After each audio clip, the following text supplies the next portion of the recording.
Hello. In the previous episode, I haven't rolled any perception checks for the owl during the last encounter, possibly relying a bit too much on the enemies revealing themselves, and I've rolled a critical miss on an unconscious foe, but counted it as a hit anyway. With how much time there was left in the sleep spell, I would have most likely beaten his AC eventually, but it still is an omission. At the beginning of the series, I was accused of changing the story, and yeah, otherwise it wouldn't have happened. Gundren wants to assure that his goods will be transported safely to that destination, and only one person might not inspire such confidence. But a group of 4 level 1 characters might just be within range of a lucky sleep spell. Our hero could have overheard them bargaining with Gundren and followed them to the wagon, where he used his magic to knock out his rivals and commandeer the wagon himself. If he reaches the destination, he'll be the only one to ask for compensation, saying everyone else has fallen when trying to defend the supplies. And now if he manages to rescue the prisoner in the goblin camp, he'll be vouched for. What do you think of such retcon? Let me know in the comments below. But back in the present time, Avestrum snuck up under the bridge and considers his options. He's got a torch out, ready to be lit, as the darkness of the cave makes it impossible for him to see. His familiar has eyes on the sentry right above him, and the dynamic duo already knows there are more creatures lying in wait, operating the floodgates of the water pools. The mage hatches a plan. First off, he sends away his companion to a safe distance. Then he recalls his prepared spell. Sleep doesn't have a clause that requires you to see the point where you aim the spell, and he knows there is a solid overpass right above him. Therefore he recalls the formula, says it out loud giving away his position, performs the signs with his hands as his arcane focus shimmers in the darkness and causes the magic to erupt above him, influencing 25 hit points of creatures. Counting from the lowest, 3 goblins are affected. The remaining health point pool is not enough to put him to sleep, and with the rest of his time he begins to light up his torch. The last enemy creature is out of range. It notices its comrades dropping limp onto the floor for no apparent reason. This can't be good. With the fact that he alone won't be able to effectively operate the floodgates and having orders to report any trouble, he runs back to the bugbear chieftain and informs him of the developments. The summoned spirit flies back to the water pool chamber to observe the situation. No one appears to be left standing, so the all clear is conveyed to its master. The newly alerted forces roll their initiative and will join the turn order in the next round. Continuing to spend time on lighting up the torch, the wizard is able to walk up to the nearest goblin and kick away his weapon, as he's done before, to prepare to finish his enemies. In the meantime, the creatures in the next chamber prepare an ambush. First goblin hides behind the crates to the south. The wolf is ordered to hide behind the stalagmite to the west. The other goblin hides in the crates to the east, and the bugbear with stealth takes his place behind another stalagmite to the northwest. Next, the animal companion flies down to grab the goblin's sword and toss it away out of its reach in case it wakes up and tries to fight back. The human, now equipped with light, conjures more fire in his hand and throws it down at the body at his feet, dealing 8 fire damage. The creature doesn't wake up, so it's a sign that it perished. The group of the inhabitants of the cave are waiting for the enemy to enter the chamber they occupy. However, our character is not planning on going there. I will skip their turns altogether until they become relevant. As that round passes, the familiar flies over to the next goblin to take away his weapons and prepare him for the execution.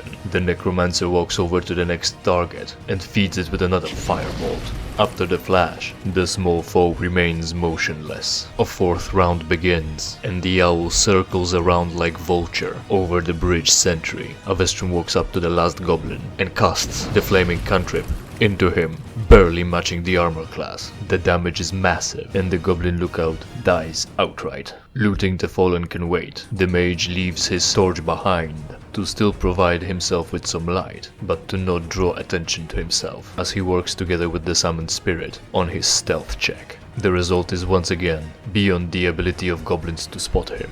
The wizard orders his animal companion to fly down south and turn right into the narrow passage to make sure the prisoner is still there to be saved. Dim flickering light of a small campfire casts shadows on the walls, but also illuminates the area. The fighter is still tied down and barely conscious, and there are only 3 goblins left occupying the place. The human has his last spell slot just for this occasion. He first coordinates with his familiar on their positioning as to avoid being caught in the blast, and then, once the agreement is reached, the necromancer uses his magic to send his foes into a deep slumber. His spell is able to affect 18 hit points worth of creatures, and it won't be enough to put everyone out. However, it does affect the prisoner, but currently it causes him no harm. New combat is initiated. The surprise round has passed. First goes the goblin that's been put to sleep, and as he can't do anything, the next is the owl. And so it flies at the chieftain and uses its help action to give advantage to his master as it screeches and flaps its wings right in the goblin's face. Then after that it swiftly flies back to where it came from without provoking an opportunity attack thanks to its flyby ability. Avestrum rushes into the dimly lit room,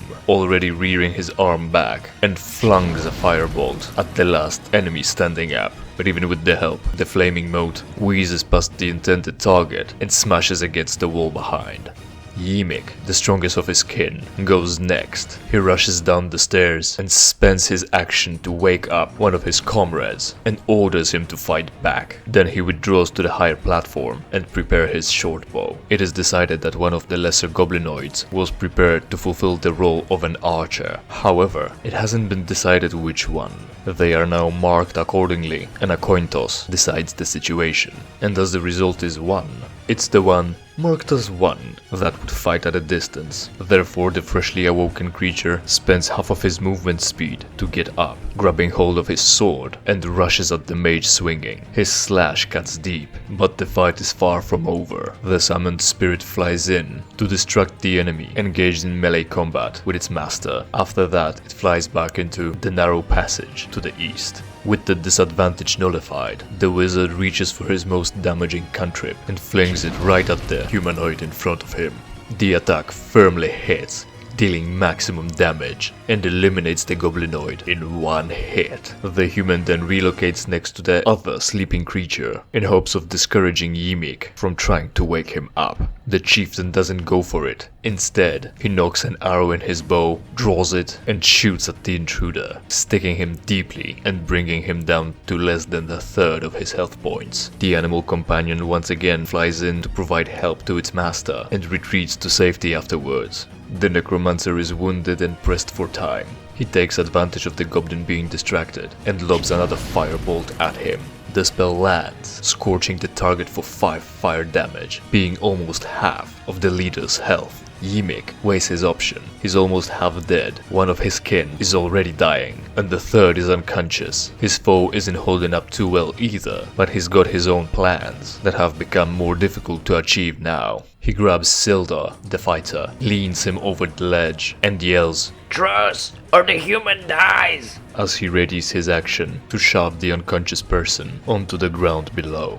The familiar takes pause. If it flies in, it might be taken as a sign of aggression, and the situation is complicated. For now, it decides to stay back. Avestrum quickly judges the situation. The time on the sleep spell is running short. He is wounded, but so is the enemy, and he's come here to rescue the prisoner. But now his ability to cast Cure Wounds once a day for free could be used to bring Sildar back from the brink of death, or to reinvigorate himself. The mage looks at the chieftain at the ledge, slowly raises his arms, saying, "You're lucky, this hasn't gone quite according to plan," but starts gesturing and saying the prayer of healing, clasping his hands together, curing 8 of his wounds. Ymik doesn't know what to think of it, so he uses his reaction to push the old fighter over the edge. The unconscious body slams against the rock floor with an awful crunchy noise, dealing D6 bludgeoning fall damage. No matter the roll, the prisoner will start dying, but any excess wounds won't influence anything. It also breaks the effect of sleep spell, but that doesn't help much. And Sildar is next in the initiative. He has to start rolling death saves, and his first one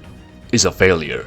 This doesn't bode well. Yimik goes next. He draws another arrow and loses it at the intruder. Another missile hits, dealing almost as much damage as the human managed to cure just a moment ago. As the fight continues in full swing, the owl swoops in once again to provide help to its master and retreat to a safe position. The necromancer invokes Inferno and launches the firebolt at the chieftain, landing a solid hit for 9 fire damage, enough to take the menace out. Sildar goes next. He rolls his death saving throw, but this one also fails. One more result like that, and it's over for him. There is no more magic Avastrum can rely on to save the old man, so he calls in for the summoned spirit to aid him in an attempt to stabilize the fighter. The animal companion does as requested, and the mage leans over to provide first aid. Working together, our duo manages to stabilize Sildar, and the objective is secured. But they're not in the clear yet. The familiar flies over to the remaining goblin and takes away its bow, carrying it down the northern passage far enough to be able to return to the spot it started from. The wizard approaches the unconscious creature and attempts to finish it off. He seemed quite proficient at it lately, but this time the luck isn't with him, and he misses completely. The owl swoops back down to take away the goblin's scimitar and carries it away to where the bow was left, then returns to provide any further help.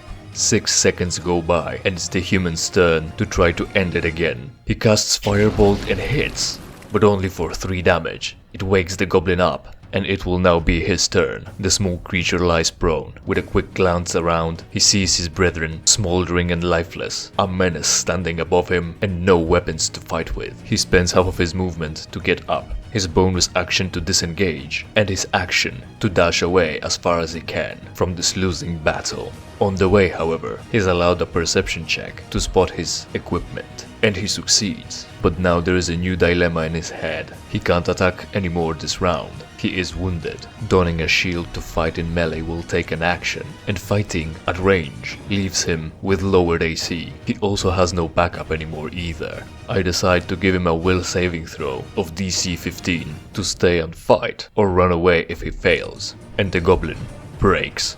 With a final look back, he picks up his gear and continues running away to reach the true boss of the hideout, report what happened, and get ready to fight back in numbers. The team in the eastern chamber of the cave still patiently awaits the intruder, but it actually hasn't been that long since they were first informed of the trouble.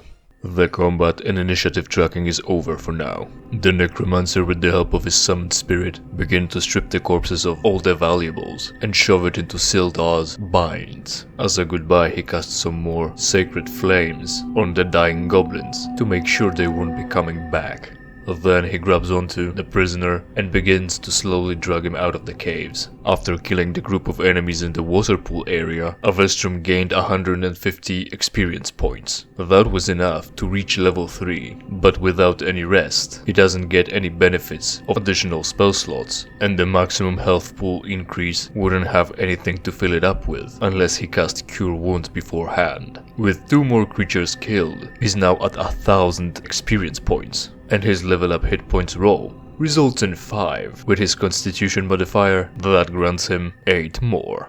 The mage is able to drag the body and the loot he's got from this cavern at full speed, but to cut down on time and effort, he decides it's now more important to evacuate rather than to try to strip 3 more corpses of their gear. The torch he's left is still lit, so he picks it back up, throws it off the bridge down onto the dry land below, and uses his action to see through his summoned spirit eyes to navigate through the darkness. Within less than a minute, he's able to exit the complex, retrieve his torch, and start putting some distance between him and this place. Sildar will be able to awaken with enough strength to take some actions in 4 hours. After dragging Hallwinter across the countryside for a little while now, the wizard decides to take a short rest and recover some of his strength just in case. He spends 3 of his hit dice to recover the entirety of his new strength and regain 1 level 2 spell slot.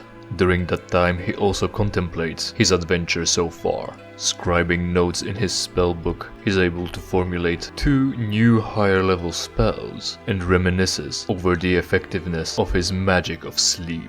That goblin leader seemed to be pretty tough. He took quite a few hits and wasn't affected by the slumber. the bugbear living in the hill, didn't look as weak and susceptible to that effect like the rest of the goblins either. The spell might not be as reliable anymore, even if it was upcast. But no matter, with the day coming to an end and the need for the captured fighter to regain his senses, our hero prepares his long rest. Besides his arms and armor, Ymik also had a pouch containing 3 gold teeth worth 1 gold piece each, and 15 silver pieces. What information will Sildar reveal when he comes to? Where is Gundren? What will be the remaining goblinoids' tactic? All this will be revealed in the next episode of True Solo D&D. In the meantime, share the video around, subscribe to the channel and get notified about the next session.